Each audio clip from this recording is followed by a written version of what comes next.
everybody. Good morning. Just checking all of the different things here. And, okay. Hi. Happy Thursday. Checking out all of the different little cameras here. Oh my God. Yeah, it's so much fun. All the technology for sure. So anyways, oh, hang on, wait a minute. I think I see something. I'm just gonna look. Hang on.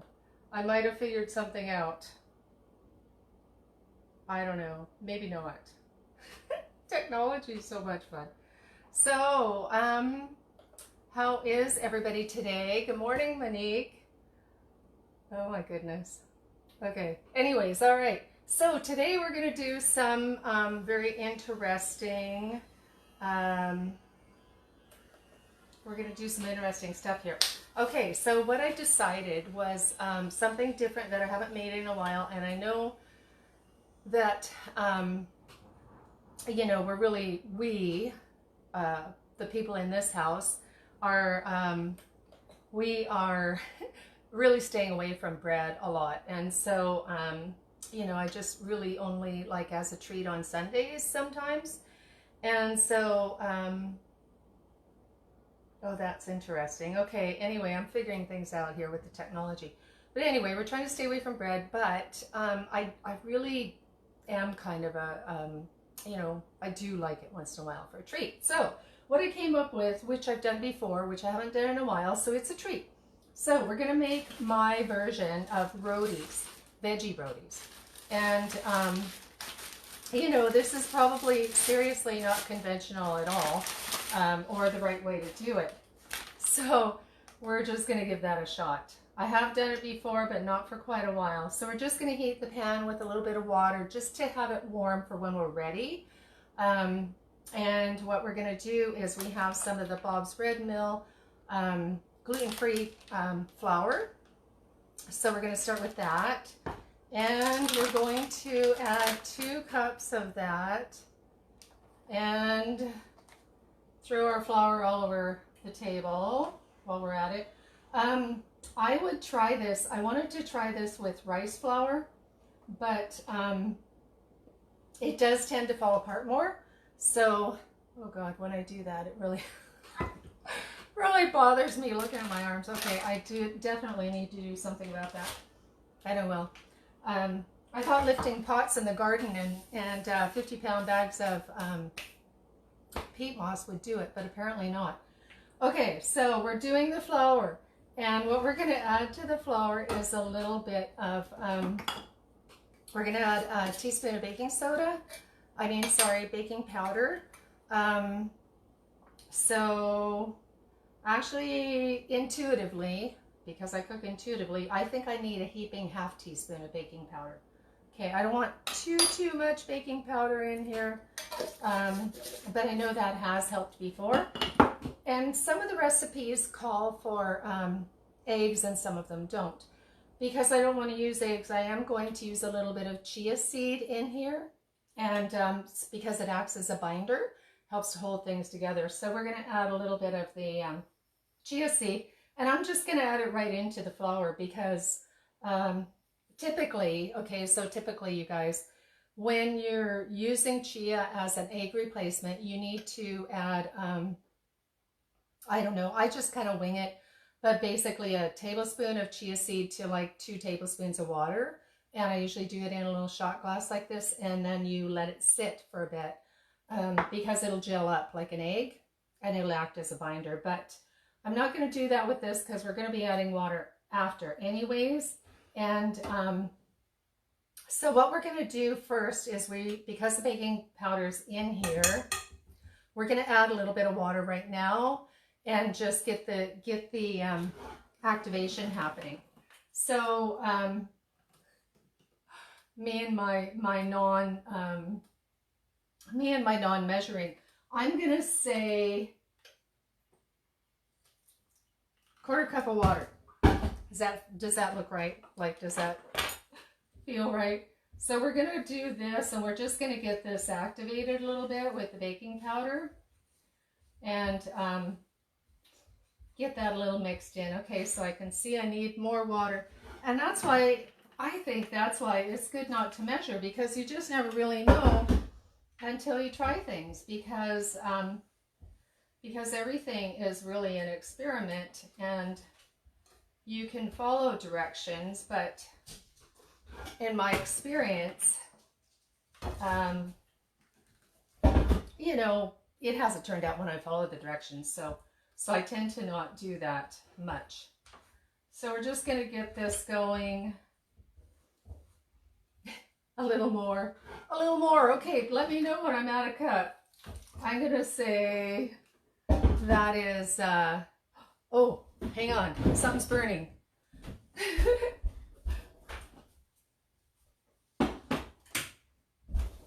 That'll teach me to try and do two things at once.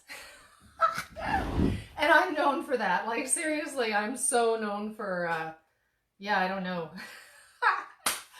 Okay, which reminds me, yesterday, I'm just looking at the smoke coming off, and seriously, I am known for doing way too many things at once. Which reminds me, we're going to go back to, actually, we're going to give this a stir so it mixes, and then we're going to talk about what I want to talk about. And get this going just a little more, because it's going to start, the baking powder is going to start activating, and I won't be ready. Oh my God. Okay, here we go. Just a little more water. So I'd say you guys start with half a cup, and I'm going to guess that this is probably, I don't know, 3/4 of a cup or something. Well, you just get the dry parts wet, and then I'm going to tell you something. Okay. Dry parts are pretty mixed in now, and I'm just going to leave that for a minute. We'll just leave it for a minute. Okay, what I wanted to show you was what we made yesterday, the blackberry syrup. So what we did was we took the frozen blackberries, and we just put them in with water, and I brought them to a little bit of a boil and then just simmered so that it thickened. And then I did add a little bit of maple syrup to it. So you can see, I don't know if you can see the consistency dripping down there. So this is a really nice syrup, and the idea of this was to add for a salad dressing, like to drizzle over, so like a balsamic that's sweet. And so, yeah, so it turned out really good. And then you could add apple cider vinegar to it, you know, or if you want to, olive oil or whatever, if you are going to use it as a salad dressing. But it's really quite lovely and sweet just the way it is on, especially, oh my God, with the fresh greens, like all the really tender greens that are coming up in the garden right now. And I see my camera's falling down. It's cutting off my head. That's okay. Hey, I need to just check on that again, because I need to make sure the smoke stopped. Oh my goodness. Okay, so, too funny. Okay, here we are. We're good. Nothing's burning yet. All right, so we're going to put our vegetables in, because mostly I want this to be, I want this to be a veggie dish rather than a regular roti. So I'm going to just set this right here for now, and we're going to cut up some veggies. Okay, so we're going to cut up about 1/3 of a zucchini, and just chop that up. And so yeah, so a little zucchini, you know, you can use whatever it is that you have. And actually, I'm going to make this really fine, because I want little tiny pieces in the roti. And so, you know, you could use my fancy dancy little orange machine there, but we're just going to do this and chop it up really fine. Okay, so there's our zucchini. I'm just going to set that there for a minute. And then we'll do a few carrots, and all my vegetables have been washed. For the new people that are on here, always wash your vegetables before you put them in the fridge. And then they're so much easier to access when you're ready to do something. When you're ready to make something, they're already clean. And so it saves so much time. Now I'm going to cut these carrots really fine. I tried to pick out the skinnier ones, and these are organic and washed, but I didn't peel them because the peels are actually, you know, have the nutrition as well, as long as they're organic. So I'm going to cut these up really fine also. And I was going to say, what was I going to say? Oh, different nutrition. Oh, peels. I was going to talk about peels.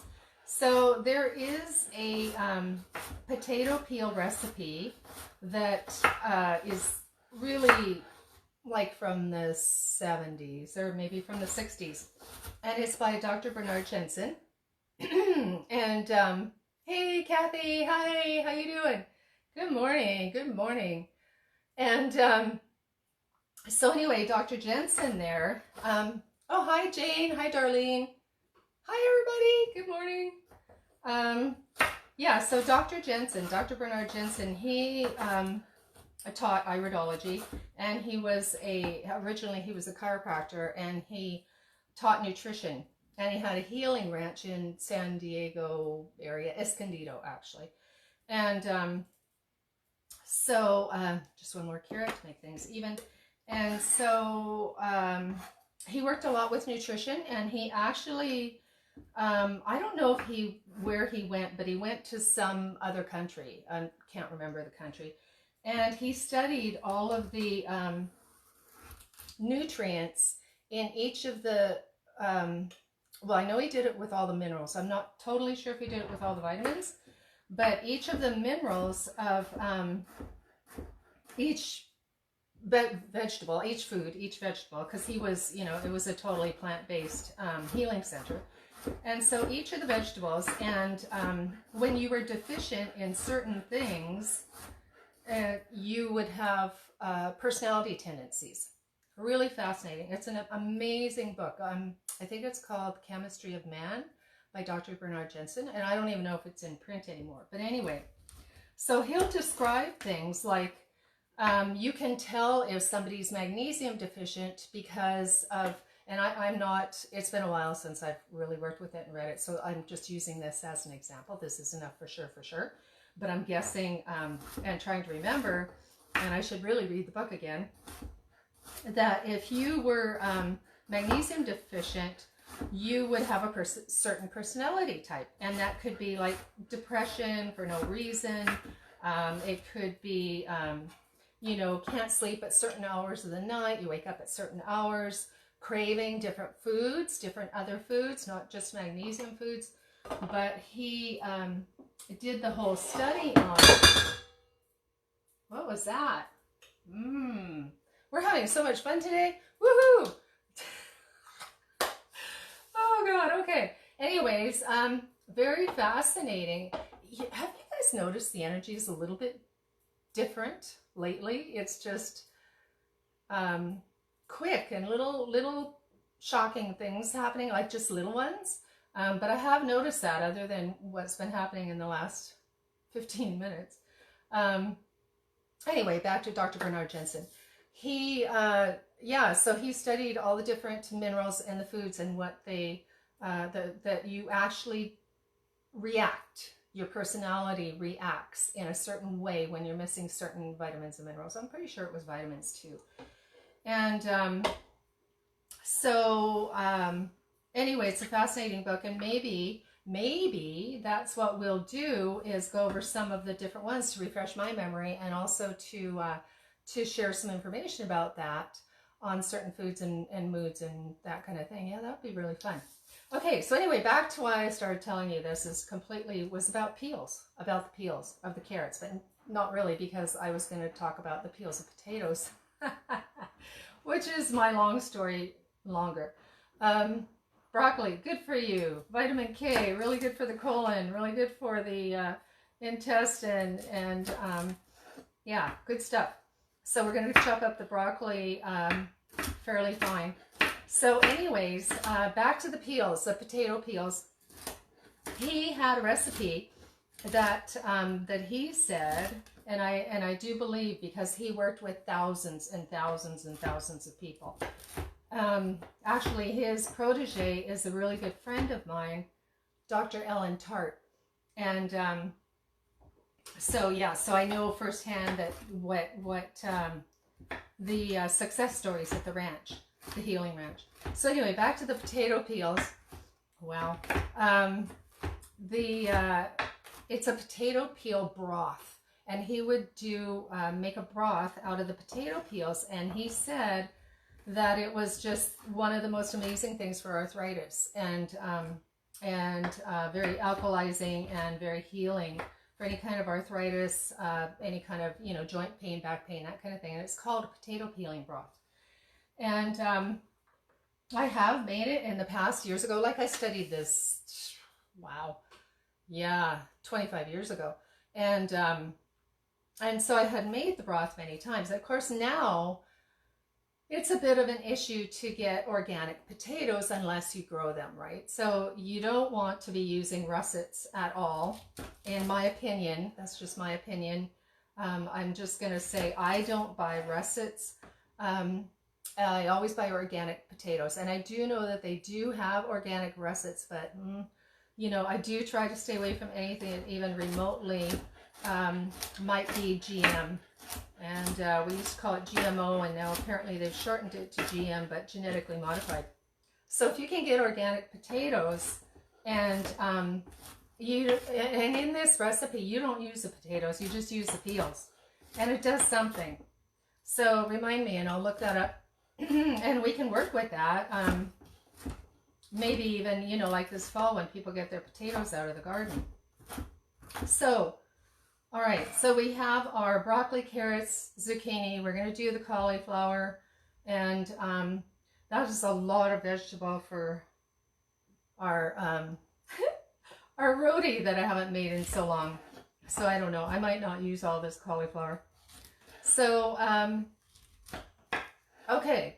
So we were talking about. Okay, let me see who else is here. Who else is here? One of these days, I'm going to figure out how to get my comments there instead of looking at a different machine, because I don't know what happened. Honestly, it just, apparently it says the owner turned the comments off, and boy, I can't figure out where to go to remedy that. Okay, keep an eye on the cauliflower, no cut fingers. Yeah, it was really my speaking of fingers, my bee sting, it's just amazingly healed after the homeopathy and the onion. So we're going to add a little bit of bell peppers too, just for color. I'm not adding a lot because I don't use a lot of peppers. I mostly use them for color and then that extra flavor. Although yesterday when we did the portobellos, I'll try not to make so much noise cutting. Yesterday when we did the portobellos, it was really, really good. Oh my God, that was just so good with the portobellos and the 3 different kinds of peppers. And they do have a lot of, they've got vitamin C and stuff like that. So they do have nutrients and iron and stuff like that, but it's just, again, trying to get that organic, because it's really hard to get peppers that are organic unless you grow them yourself. Okay, so now we have the, I was going to add an onion, but I'm not going to, because I think it's going to be too strong, so I'm not going to do that. What we have here, we have dandelions. So this is a true dandelion. We even have a little tiny root to add to it. The dandelion root especially is really good for the liver, really good as a detoxifier, good for the gallbladder. The whole plant really is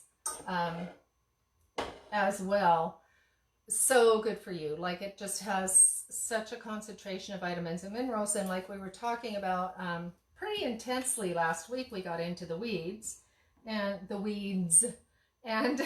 the wild weeds that grow in your yard. And you know, that they access different nutritional content. Hey, Darlene. Okay, I thought I saw your little icon there. I'm so glad you're here. You can just watch the rerun. So anyway, the weeds access different parts of the soil nutrients than our regular. Oh, I'm falling down. The camera's dropping again. Anyway, it accesses different nutrients than our vitamins, minerals, our vegetables and fruits, because the vegetables and fruits are, you know, even if it's organic, they tend to be grown on the same land, and even if it's rotated, they're still pulling out certain vitamins and minerals to their capability, the vegetables. And so they won't bring in the variety of trace minerals and vitamins that dandelions and the wild weeds will. So I'm cutting these up fine so that we are able to really absorb the nutrition in it, because a lot of your greens, you have to have it fine for the cells to break down to be able to access the goodness. Okay, we better get at her here. I don't really want to add any more water to this. I just wanted the pan to be hot so that we're ready. And I'm gonna have to duck down now. Oh gosh, because it's falling. The camera, I didn't put the tripod tight enough. Anyway, okay, back to the show. Okay, let's get, what can you guys see? You can see this part of the cutting board. Okay, so we're gonna pull up our little roti dough here, and we've let it rise, and we did wash all our vegetables, and I did wash my hands carefully with a careful fingernail brush, make sure everything's super clean. And so we're gonna mix this together, and I don't, as you know, anybody that's been watching, I don't use a lot of oil, but in this case we're going to have to, because this is a stainless steel pan, and we're going to need a little bit of coconut oil just so that things don't burn. So I'm going to put these together, and I'm just going to do probably one, because my space here, my space with no space. I'm just going to do one to show you, and then we'll move on to something else. I'm going to add a little bit of water, just because I don't want that to get too dry, because I forgot to season this. We're having so much fun today. Oh, you can see it all. Oh God, that's so scary that you can see it all. Okay, we forgot to season this. We're going to put in some of the minced garlic, and that's going to be like, I really love garlic, so it's going to be like a tablespoon or so. And then we're going to add in granulated garlic, because I really like garlic. And then we're going to add not Himalayan, this one's the Celtic sea salt. And we're going to add the turmeric. There it is, because anytime that we can, we should, because the turmeric has the curcumin, and really good for anti-inflammatory, and it turns things beautiful, beautiful orangey gold. So whenever you add the turmeric, you always add the black pepper. And that's it, because I don't really want to overpower the vegetable taste. And oh, it is. I thought there was one more thing. I am going to add a little bit of the seaweed, because the seaweed is just so good for you. It has even more of the trace minerals. It's good for protecting against radiation, and we have so much radiation in this planet, you know, with everything that we do. And that's going to add some really pretty black specks. Can't remember the name of this. I think I remembered it last week, but it's just flew out of my head. Okay, add the veggies. And how's this coming? Let's see what's happening here. get it the exact right. I want to get rid of that water so it doesn't stick. So we're going to put the veggies in with our clean hands, and we are going to get all of that in there and make the little rotis. I think Darlene missed the beginning of this. What we're doing, we're making my version of rotis. They're veggie rotis, and I don't even know if it's really going to be a roti. I haven't made this a long time, and it's my way of having something, you know, kind of bread-like and vegetable-like all in the same dish. So, and this is very interesting to do this while I'm sitting down, because you're not really, I don't know, maybe it'll build different muscles. Oh God, okay, here we go. So see, it's like dough with gluten-free with veggies in it. So it's more veggies than it is dough. The dough is just to satisfy my bread craving and to provide a holder for the veggies. So you wouldn't do it this big. Okay, now let's test it, because I have not done it with this particular frying pan. I usually use a cast iron, but I just wasn't really, sometimes it works and sometimes it doesn't. So we're going to try this. This is a total experiment. Oops, too much oil, or too much coconut oil. No, come back. I don't want too much in there. I really don't want very much oil. I really would prefer to have none, but it'll stick if I don't. So we could use a Teflon, and I had a really good one. It was one of those not Teflon ones, you know, those non-stick, non-Teflon ones, and it got scratched recently, so I have not replaced it. If anybody knows of anything, hey Jane, yay! If anyone knows of a good non-Teflon, non-stick pan, let me know, because I need a new one. So we're trying it with this stainless steel. So see the patty, isn't that cute? The veggie patty. Okay, we're gonna put it on there. It didn't sizzle, so I can turn this up a little. And basically what you're gonna do, and I don't actually, you know what, I don't want to cook it very long because I don't want these veggies cooked. So so I'm gonna squish it down even flatter, because I really just want for the flour to be cooked, but I don't want it to be, I don't want to cook the vegetables. Okay, how's that? Okay, there we go. And I think I do maybe need that bit of coconut oil back in there. Okay, where's the other spoon for a little more coconut oil? Okay, just so we're testing out the non-stick that's starting to stick already. Let's get that on there. Typically, I know with rotis, they fry them in oil. And I don't really want to do that, so that's why I am looking so incredibly not professional here. Let me scrape that off. Get the coconut off. If you were to, oh no, it's really chopping my head off now. Oh my God. Welcome to the comedy show. Okay, here I am. I'm here, really. My tripod keeps going down. Wow. Okay, so that's what we're going to do. We're going to just cook these. It should be like 2 or 3 minutes on either side. We just want the gluten-free flour to just sort of pancake-like with the vegetables in it. We don't really want the vegetables too cooked. And so it's going to be on low heat for about 5 minutes and flip to either side. So that's how you do that. Now, the other thing that I'm doing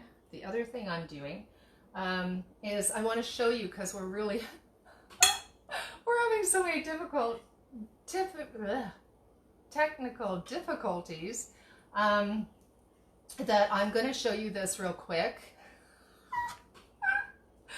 Oh God, okay. Canadian Tire has the non-stick pans on. I don't know which one to get. I had a really good one. I can't remember what it was. Stone something or other. Anyways, okay, so we're going to leave this here for a minute, and we're going to try and do the next step. which is going to be a plum sauce, and it's just going to be like something super simple. It's not a true plum sauce. I actually have made a incredible plum sauce and canned it, and so it's in a jar. But I thought, you know, when you're in a hurry and you don't have the recipe that I had that's really super fantastic, we can just make something up real easy. So I just want to, let's see, there we go. We just need a little bit more. Got our clean spoon here. I will flip that over just to show you, and then you would flip it over a couple times. I'm just kind of trying to hurry because I want to show you the plum sauce. Oh my God, okay. Let's just flip that over. Squish it down. There. Okay.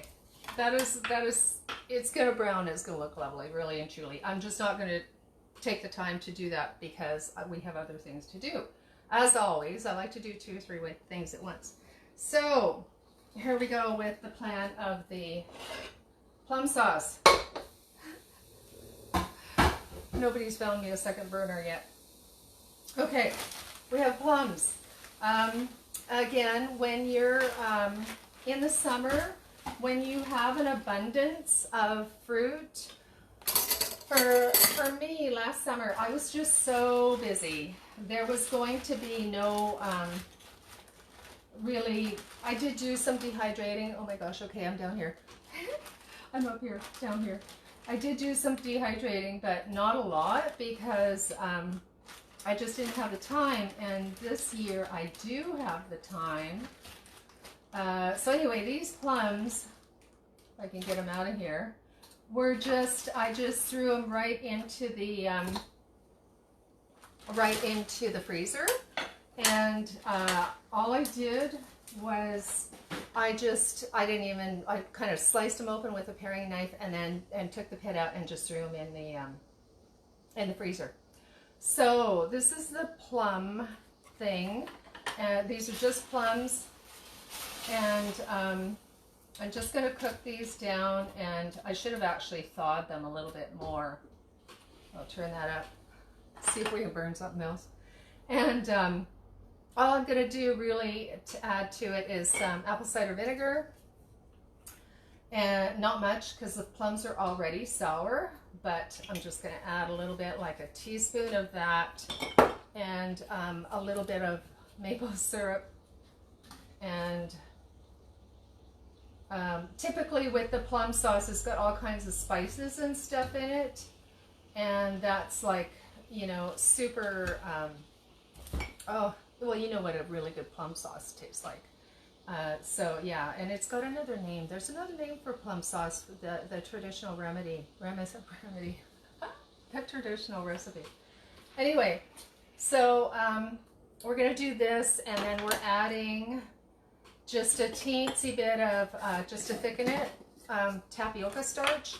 And I like the tapioca better than cornstarch because, you know, I just think we get way too much corn in our diets. Speaking for myself too, because we do. We just get way too much corn in our diet.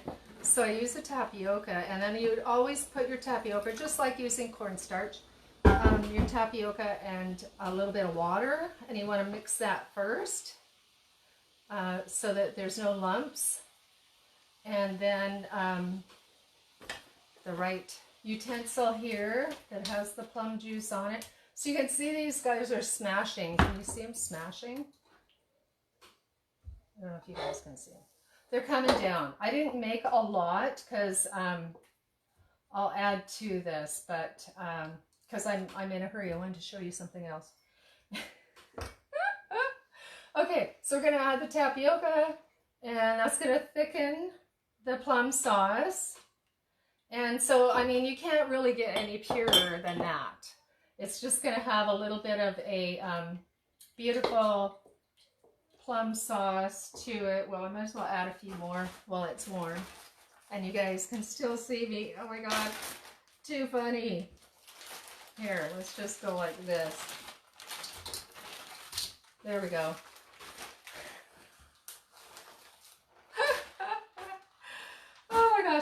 Okay, so, and do feel free to use the spices, because the plum sauce spices and stuff, and you can add all kinds of things.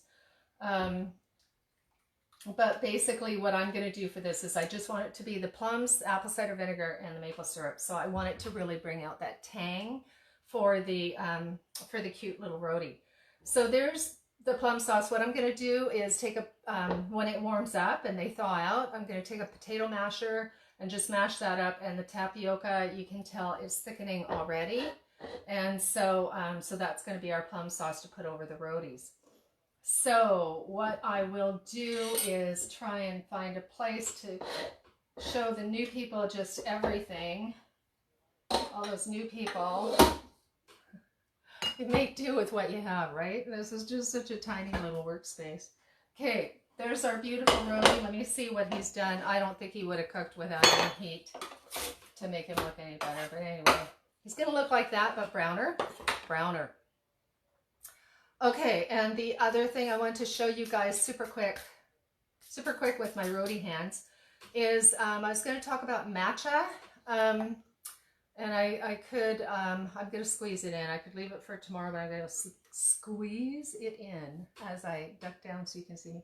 So the matcha has, it's like a concentrated green tea, and so what they do is they cover the crop, and they 20 to 30 days before harvest, and it increases the chlorophyll, so it has a much higher content of antioxidants than regular green tea, and it's like a concentrated green tea, and so it has a higher antioxidants, and so it has more of a caffeine kick to it too. It also has a much stronger taste, like a concentrated green tea, so it is definitely an acquired taste. But I have a lot to do today, so I'm going to make this, so I might as well show you while I'm making it. I make a little matcha drink to get me going because I really want to get a lot done in the garden. So I'm going to take a level teaspoon because it does have caffeine, and that's a lot. Like, so if you're sensitive to caffeine or heart palpitations, you want to be very careful with matcha. Yeah, you want to watch that. So this is also frozen bananas. When your bananas are getting just a little past their prime, or you can use it with perfectly perfect bananas. Put them in the freezer, chop them up small so that they don't wreck your blender if you don't have a Vitamix, and then put them in the freezer, and it helps to make these little sort of smoothies that are thicker. So I'm going to add some, quickly, I'm going to add some cocoa because I think chocolate is better with everything, or everything is better with chocolate, vice versa. And a heaping, that's like about a tablespoon for the pure cocoa, so it's pure cocoa. And I'm also going to add for the, I have cucumber here, just a little tiny piece, just for the, it's really good for hydrating, keeping you hydrated, keeping your energy up, and it has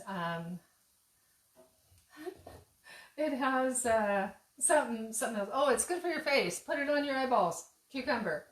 So yeah, super good for it. Okay, so we're doing that. Was I gonna ask something else? Oh my gosh, what a day. Ah. Okay, we're gonna add, I don't know if we'll add water. Should we add water? Oh yeah, something sweet, because everything in here is like so not sweet, and I'm usually okay with that, but for you guys would probably want to add a like 3 tablespoons of maple syrup. Okay, so here we go. We're going to blend this up, and I think the cucumber probably has enough liquid for this to work, otherwise we'll have to add water.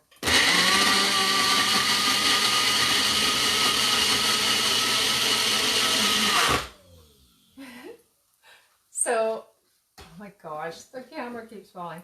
So there we go. I'm going to pour it in the thing so you can see the, I had the shorter thing, but I do have the taller thing. So we'll just have to use the taller thing because I seem to be a little missing the, okay, watch, look. Oh, isn't that nice? Oh, a couple of chunks of bananas. I could have done that longer, the blending. Anyway, cheers. Honestly, you almost can't taste the matcha. It does have a strong flavor, but it's so good for you. And I actually like it. A lot of people like it. A lot of people order it at Starbucks and all the coffee places. It's good for your energy, good antioxidant. And it's almost got like that bitter chocolate taste, like of a pure cocoa. So it's not bad, but you can taste it. But that's going to keep me going all day. And I'm just going to flip this over one more time. And then I'm going to let you guys go. And I'm going to finish making these rotis so that my dinner's made and I can go out in the garden for the day. And yeah, so just, it's working. The coconut oil is working. It's barely on so that I don't have to use a lot of oil on a stainless steel pan. And so it's just going to cook right through because of that baking powder, and it's holding together because of the chia seed. Okay, you guys. Oh God, I hope I'm still on here. Facebook keeps cutting me off. Am I still on? Okay, we'll see you guys. Hi, Jane, Irvin. We'll see you guys tomorrow morning at 11, and I hope they are not cutting me off yet. Apparently, for whatever reason, I've been getting cut off. Okay, Darlene's still there, so I must be on. Have a great day, and we'll see you guys tomorrow at 11. Thanks for hanging out. It was so fun and funny.